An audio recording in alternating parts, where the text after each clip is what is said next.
چطورین بچه؟ خیلی خوش اومدین به یک ویدیوی دیگه. امیدوارم هر جا که هستین حالتون خوب باشه.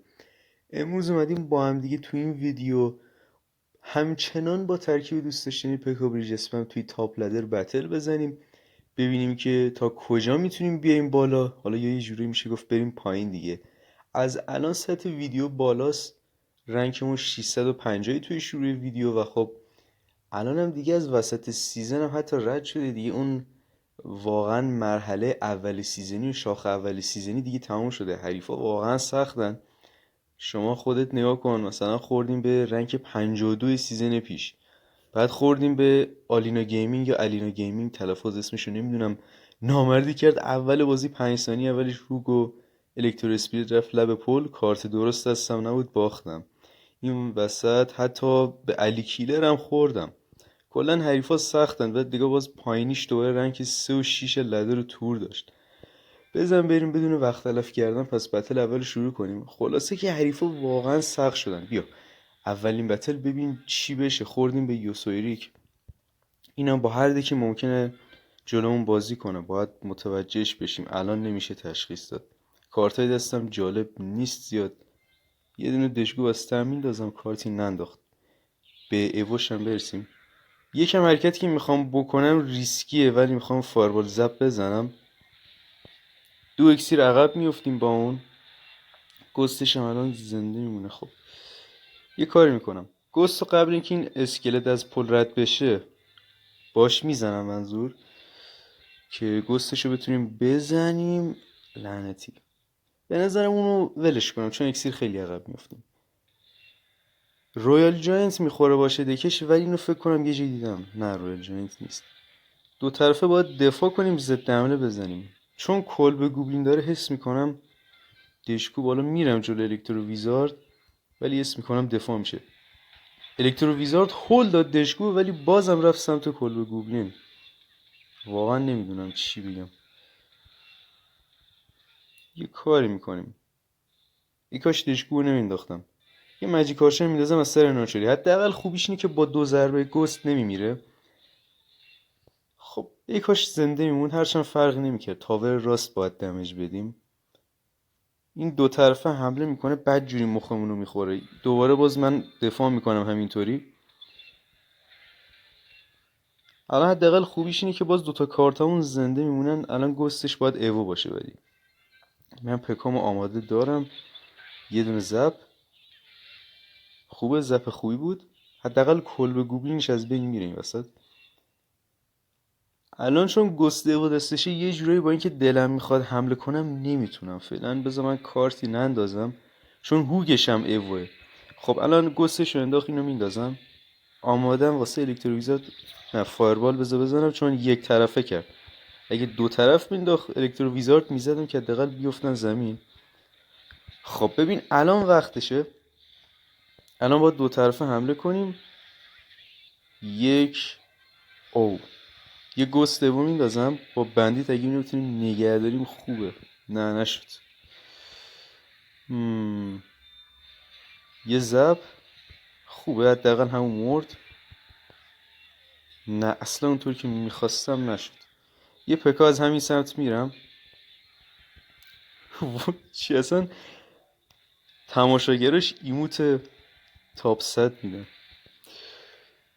همین لایتینگش کارو خراب کرد. من این لایتینگو چیکار کنم؟ چون الکترو اسپریت و الکترو ویزارد ریست میکنن دشگو به اندازه کافی. خودش رو مخ هست دیگه. یه بندیتی بر بندازم. بشکه بربرش امیدوارم یه جا دیگه بزن. ایول خوبه. یه زب نگاه، اصلا همین الکترو ویزاردش واقعا واسه چی؟ اینا معمولا آیس ویزارد دارن. حالا گوست اونور یکم دمیج میده. نه نداد. یه پکا دوباره میندازم. فایربال دارم واسه رویال هوگش، مگه دو طرفه کنه بره رو مخم. دشگو لاین مخالف میندازم. همچنان باید دو طرفه کنیم. لعنتی گست ایو داره دوباره. مگه یه کاری کنم، یک مجیک آرچری پایین میندازم. یه زب یه پکا این ور میندازم. او این ور خب نمیشه الان دفاع کرد. جدا الان باید چیکار چه غلطی بکنی مثلا از دفاعش نمیشه رد شد. میشه دفاع کرد از دفاعش نمیشه رد شد. مشکلمون همینه. یه بندید همین الکترو ویزارد چی میگه تو دکت به خدا آخه خیلی تای فشاره واقعا. ای گست واسه من خیلی خرکی دیگه اسپم بدم واقعا چیزی برای از استادن نداریم. یه فایربال زب الکترو ویزارد رو نزدم واستا ولی دوباره داره وش فشار میادا. لعنتی دوباره رسید به گست اوش چقدر سایکلش سریع. این نمیشه این رو باختیم دیگه. یه فایر هم میزنم براش. یه الکترو ویزارد لایتینگ زد تمامه دیگه. اصلا از دفاعش نمیشه رد شد پسر. الکترو اسپریت الکترو ویزارد لایتینگ. همون لایتینگ هم کار خراب میکنه چون یه طرفه هم نمیشه کرد. سایکلش خیلی سریع پسر. بریم دوباره بتل بزنیم ببینیم حریف بعدیمون دکش چیه. ببینیم حریفای بعدیمون کیان. همچنان منتظرم راستی چیزی هنوز فراموش نکردم بچه‌ها.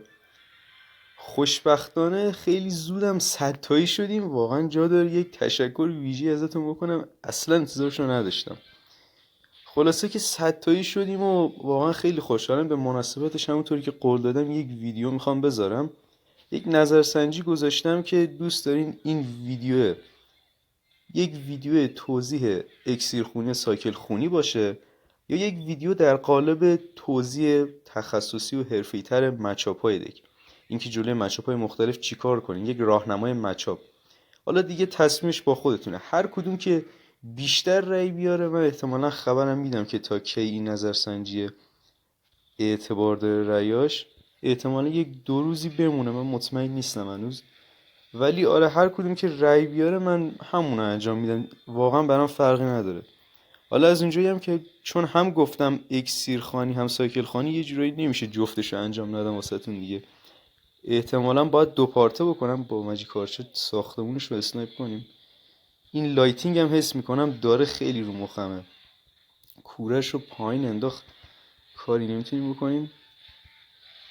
یه زب واسه اسکلت خوبه. پکا داره میره سمت تاور. یه دشکوب میزنم چون دوباره مجبورش میکنه اکسیر خرج کنه. من نمیخوام بندیت بندازم یا الکترو ویزارد. میخوام واسه دفاع هوک نگه دارم. من بارها اینو گفتم بهتون جلوی هوک یکی از مطمئن ترین حرکت ها یکی که نه مطمئن ترین حرکتی که میتونیم بزنین معمولا اینه که یه بندیت از ته بندازین الکترو ویزارد اینطوری بالا سرش. حالا تو این مورد این داداشمون فکر کنم لایتینگ داره بد جوری دهنمون رو سرویس کنه. من مطمئن نیستم ولی معمولا با کوره لایتینگ میارن. خب یه پکا از ته میندازم چون الکترو ویزاردم دارم. لاین مخالف مایتی ماینر هود بره مشکلی پیش نمیاد. یکم دمیج میخوریم ولی خب بازی رو نمیبازیم. میشه ضد حمله زد. یه ماجیک آرچر از دور میندازم. اینجا میخوام تلاش کنم بفهمم اسپلش چیه. آره لایتینگه. الکترو ویزارد فقط زدم که زنده نگه دارم پکا رو. خب خوبه بدک نیست. یه گست میندازم برسیم به اوش. چه مزخرفی. چرا این دوباره لایتینگ داره. لایتینگ و الکترو اسپریت خدا فشاری میشم دیگه. یه پکا از ته میندازم چون احتمالی که هوک بر جلوش خیلی زیاده. لایتینگ هم جلوی پکا بی اثره. باید 2 طرفه بکنیم. خب خوبه. یه دونه دشکوب میرم هرچند جلوی کوره ها ولی باید کاریش بکنیم. یه دونه گست میندازم. یه الکترو ویزارد میندازم واسه مایتی ماینر که ریست بشه. 2 طرفه ببینم میتونم یه خورده اسپم بدم. خب خوبه پکا ناموس. ای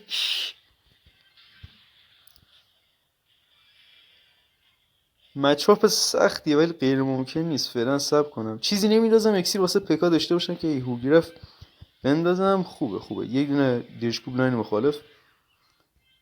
احتمالاً ابیلیتی بزنی یه پکا. یکم فکر کنم دیر انداختم نه. پکا خوبه. یه دونه گست شاید ابیلیتی بزنه الان. بمیر دیگه. یه دونه فایربال. یه زب واسه اسکلت. نه اسکلت ننداخت. عجیبه اسکلت تو خیلی دیرم انداخت. یه دونه دشکوب میندازم دوباره لاین مخالف داریم خوب دمج میدیم. یه دونه پکا دیر شد، شاید لایتینگ بره. نه لایتینگشو حیف نکرد. خوب حداقل پکامون زنده است. برای اولین بار توپ انداخت. یه دونه ماجیک آرچر واسش میرم، میخوام اذیتش کنم. اون لاینم یه دونه گست میرم، یه پیش بینی اسکلت. خب نندا خوبه، ما حداقل کوره رو از زمین حذف کردیم، خودش خیلیه. یه دونه الکترو ویزارد و بندیت سری انتظار نداره احتمالاً. خوبه. یه دونه چیزم میندازم، ماجیک آرچر هم میندازم واسه مایتی ماینر. خوبه یه زپ میزنم. خوبه اینو با پکا میگیرم. یه الکترو ویزارد هم میندازم سری ریست کنه اینو کندش کنه. بزن. بازم هوک ضربه زد. به خدا نگاه کن، البته تاور راستشو خوب دمج دادیم ولی چقدر از هوک بدم میاد. یه فارول واسه پیش بینی توپ. خوبه. اگ زپه لعنتی نشد، فاربال هول داد کوره رو، ولی بازم اون حمله رو کردیم، دمج رو دادیم، تمامه. عجب دک مزخرفیه به خدا. اصلا کلا دفاعش یه جوریه، با لایتینگ هم همه کارتامونو میزنه. با همون پکا باید هوگو فقط میگرفتیم. من این پروفایلش رو چک بکنم فقط سری.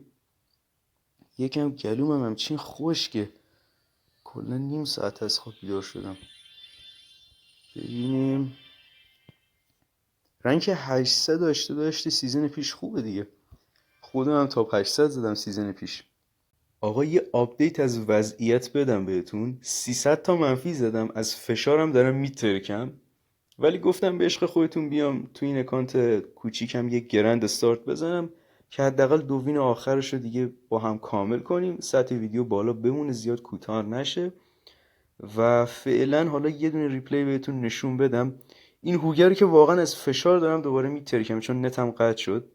بریم یه بتل جلوی گلمه ببینیم. به نظرم دک محبوبی هم هست این سیزن.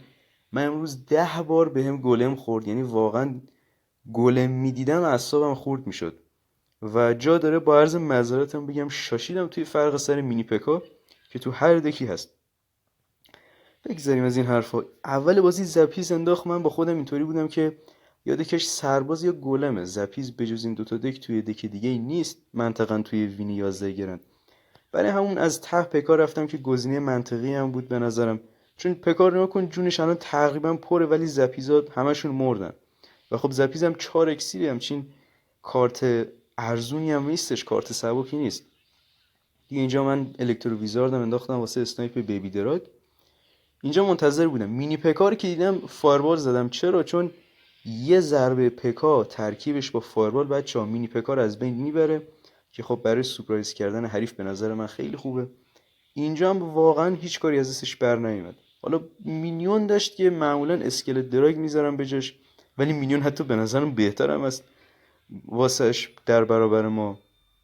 و با همین کار واقعا تاورش رفت. ولی بازی تموم نبود.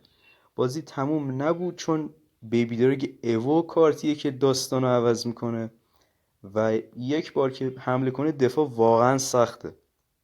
و خصوصا کارتایی مثل مینی پکا و واینز هم خیلی اذیت میکنن دیگه. برای همین من اینجا سفت گرفته بودم بازیو. یه بندیت هم از ته رفتم که بازی بچرخه. یه ماجیک آرچر هم در ادامه از پشت کینگ تاور رفتم. اینجا دشکوب دفاعی رفتم که ماجیک آرچر رو زنده نگه دارم و همینطور هم شد.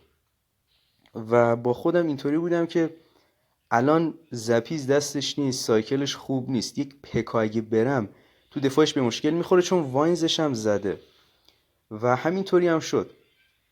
الان یکم منتظر موندم یک چیزی همراه با مینیون بندازه که ننداخت. زپیزشو دیر انداخت. پکا به تاور نرسید ولی چون والکری یک ضربه از پکا خورده بود دیگه من خیالم راحت بود. یه بندیت از ته انداختم دیگه. یه ماجیک آرچر هم لاین مخالف انداختم که اون زپیزا رو تمیز کنه. اینجا گلم انداخت. من فهمیدم که این الان بیبی دراگ ایو داره، من هر کاری بکنم اینو نمیتونم دفاع بکنم چون ماجیک آرچرم اونوره. از فرصت استفاده کردم. طرف نگاه کن 8 اونم 4 12 اکسیر اونور زمین داره و هیچ کاری از دستش بر نمیاد، حتی ایواش هم نداره. و خب واقعا یک پیشبینی قشنگی هم آخرش زدم. فاربال واسه پیشبینی زپیز زدم که تلاش کرد پکار باش محاصره کنه و خب به همین راحتی 3 شد. با یه دونه سایکل خونی و یک تصمیم گیری سریع در لحظه بازی رو تونستیم به نفع خودمون کنیم. مچاپ هم واقعا مچاپ آسونی نیست اصلا دیگه، چون دیگه محبوبیه گفتم اینو واسهتون بذارم. بریم وین آخرم با هم دیگه بزنیم ببینیم چه دکی بهمون میخوره. خوردیم به رسول. کارتای دستمون اصلا خوب نیست. الان یه میبینی هوگ لب پل میره، باز من یه فوشی از دهنم در میره. الکترو اسپید انداخت. گوست ممکنه رویال جاینت باشه، احتمالا یه اسکلت میندازه که گوست منو محاصره کنه. بذار ببینیم. خب نه، یه بندیت میندازم، یکم دیرم میندازم، یه ضربه گستش زد ولی اشکال نداره، فیشر منو میزنه. مهم اینه هنوز نمیدونیم هانتر داره یا ویچ داره. یه دشکوب از ته میندازم، به اوش هم برسیم. رویال جاینت از ته انداخت، خیلی عجیبه به نظرم. بذار پکارو جلوی دشکوب برم. به نظرم 6 اکسیر لاین مخالف بندازید نمیشه از زیرش قصر در رفت. کلن داداشمون دفاع رو بیخیال شد، فقط اومد یه جوری دفاع کرد سه نشه. یه زب میزنم. خوبه به نظرم. نگاه بندی تو بذار. نه به نظرم اونو ولش کنم، تاورم میره. هانتر رو به جاش بگیرم. خوبه بندیت جونش پره. رویال جاینت هم مرد. خوبه اون گوست و کینگ تاور و پرنسس تاور میزنه. کینگ تاور خودش هم خیلی دمش خورده دیگه. ما بازی خودش رو انجام دادیم واقعا دیگه. آخه هیچکی رویال جاینت معمولا نمیندازه اونطوری هسته. واقعا نمیشه 6 اکسیر کلا هدر بدی بعد انتظار داشته باشی کاری نکنیم که. تاور ترید شده همچنان بازی اوکی. یه ماجیک آرچر هم سوسکی میتونم بندازم به تاورش دمیج بدیم. گوزه آره الان وصل میشه. نگاه فایربال، الان فهمیدیم فایربال هم داره. با ماجیک آرچر این کارا رو میشه کرد. شاید بخواد یک رویال جاینت این وسط بندازه چون فیشرمنش اونجاست. یه زب میزنم روی این هانتر. من گست بازم انداختم که آماده باشم. او یکم داره بد میشه. یه دشکوب میندازم. الان یه خوبی ولی داره چون گستش اونوره میشه حمله کرد. یه گست بذار واسه گستش توی دفاع بندازم. یه زب میزنم که این سربازاشم بمیرن. زیاد دمش خوردیم. الان پکا دستمون نیست، میشه دفاع کرد ولی حواسمون باید باشه. فقط خوبه بندیت دشت کرد، خیلی خوبه، عالیه. یه پکا میندازم چون فیشرمنش نزدیک کینگ تاوره. او گوشی هم 5%. یه زب خوبه. یه بندیت هم میندازم، حواسم به کینگ تاور از 3 نشیم. هانتر زیاد دمیج میده. یه ماجیک آرچر سوسکی میندازم ببینم فایربال چقدر دمیج میده. 207 تا. حواسمون باید به کینگ تاور باشه. الان گوشیم خاموش نشه خیلی به خدا گوشیم خاموش بشه اینو بازم از فشار میترکم. یه دونه گست میندازم. یکم بازم اکسیر نگه داشتم. او نیا کن. یه دونه زب. اکسیر واسه فیشرمن نداره که پکارو بکشه. یه دونه فایربال.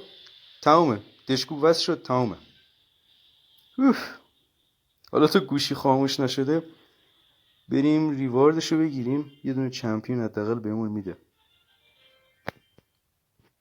هرچند واقعا اون یه دونه باختش خیلی الکی بود، سر هوگه نتم رفت. خب نمادش هم توی این اکانت گرفتیم. و راستی چیز، حالا ویدیو فردا هم بچه سر جاش هست. این ویدیو قرار بود یک شنبه بذارم که مشکل پیش اومد نشد. امشب دارین میبینینش یا حالا نمیدونم، در کل امشب پست شده. و آره خلاصه یک یادآوری دوباره هم بکنم واسه نظرسنجی بچه‌ها. به مناسبت 100 تایی شدنمون یک رأی بدین که اکسیر خونی یا سایکل خونی رو میخواین آموزشش رو من بذارم یا یک راهنمای مفصل در مورد مچاپا. که خب حالا من بازم چون اکسیر خونی و سایکل خونی رو جفتش رو یه جورایی گذاشتم تو نظرسنجی، نمیشه که فقط یکیشو واسهتون بذارم، نامردی میشه. احتمالا ویدیو رو 2 پارته باید بکنم. یک چند روزی حالا صبر میکنم تا ببینم نتایج چجوریه. و خلاصه که اینم از ویدیو امروز بچه‌ها. امیدوارم حتما از ویدیو خوشتون اومده باشه و اگه اینطور بوده حتما ویدیو رو لایک کنین و حتما منو سابسکرایب هم بکنین که ویدیو بعدی رو از دست ندین. و اگر احیانا محتوای خاصی مد نظرتون از حرفی، پیشنهادی، انتقادی دارین، حتما کامنتاتون رو میخونم. و خلاصه که خیلی عشقین هم چی گفتم و خلاصه که خیلی عشقین که حمایت میکنین. تا ویدیو بعدی میبینمتون.